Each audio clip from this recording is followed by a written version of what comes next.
Welcome to Coordination and Control, a fundamental GCSE Biology topic. In this video, we'll explore how your body and plants detect changes and respond to survive. We'll cover the rapid nervous system, including reflex arcs and synapses, and contrast it with the slower hormonal system. We'll also dive into homeostasis, negative feedback, and plant tropisms. By the end, you'll be ready to tackle exam questions on these key concepts. Let's map out the two main control systems. The nervous system uses electrical impulses along neurons for rapid, short-lived responses, like pulling your hand from a hot object. The endocrine system releases hormones into the blood for slower, longer-lasting effects, such as growth or metabolism. Both are essential for coordinating your body's functions. Turning to our core study notes, a reflex arc is a neural pathway that controls a reflex action. It begins with a stimulus detected by a receptor. An electrical impulse travels along a sensory neuron to the spinal cord, where it passes via a relay neuron across a synapse using chemical neurotransmitters. Then a motor neuron carries the impulse to an effector, a muscle or gland, which produces the response.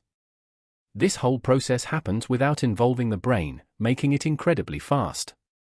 Now let's examine negative feedback, a key mechanism in homeostasis. When a condition like blood glucose or temperature deviates from the optimum, receptors detect the change. The coordination center, brain or pancreas, sends signals to effectors, which respond to reverse the change. For example, if blood glucose rises after eating, the pancreas releases insulin to lower it. This process restores the internal environment to its set point. Let's work through a typical 6-mark question.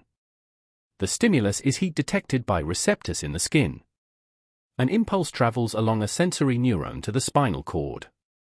At the synapse, neurotransmitters diffuse across the gap to a relay neuron, which then connects to a motor neuron.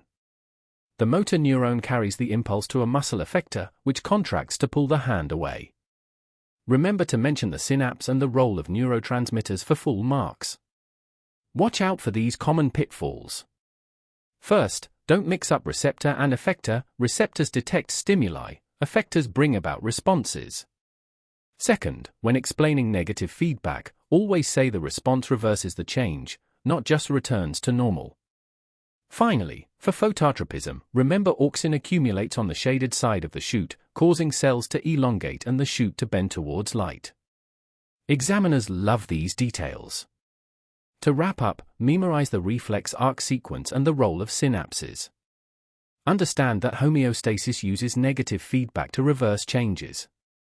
Know that hormones are chemical messengers from endocrine glands. And for plants, remember auxin causes phototropism. These core ideas will help you answer a wide range of exam questions.